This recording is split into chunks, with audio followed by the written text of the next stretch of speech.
Voici Amélie Nothomb, L'impossible retour.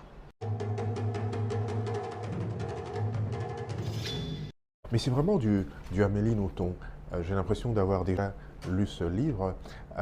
Alors ici particulièrement, c'est l'histoire d'un départ, un voyage qu'elle doit effectuer au Japon avec une de ses amies.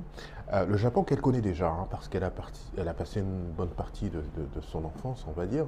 Et donc c'est toujours la même appréhension du départ. Elle n'a pas trop envie d'y aller au départ, mais c'est une amie qui tient à y aller, donc il la convainc de l'accompagner.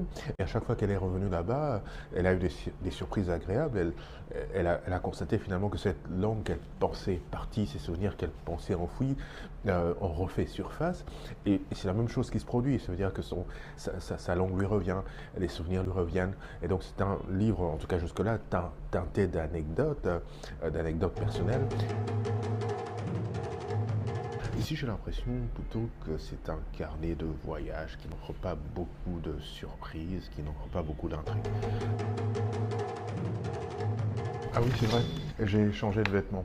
C'est vrai, mais c'est simplement parce qu'il m'a fallu 2 jours finalement pour terminer ce livre que j'ai commencé la veille. Qu'est-ce que je retiens de ce livre?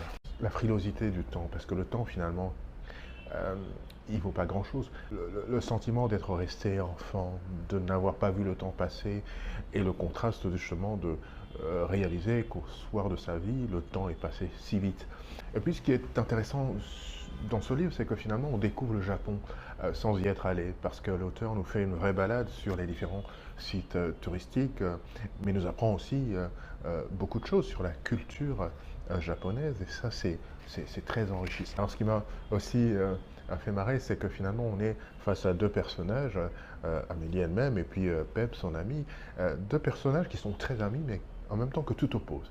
Leur goût, leurs avis tranchés sur certains sujets de vie, et cette sorte de contradiction, mais qui n'en est pas une en réalité, mais qui est simplement le fruit d'une certaine forme de complicité, d'amitié, est très intéressante à découvrir.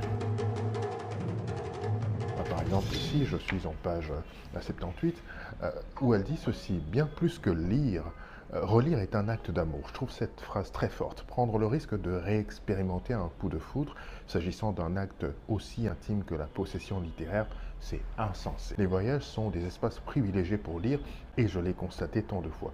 Une dernière phrase pour terminer: de tous les périls qui menacent l'écrivain, le pire, c'est l'autosatisfaction. C'était L'impossible retour, Amélie Nothomb.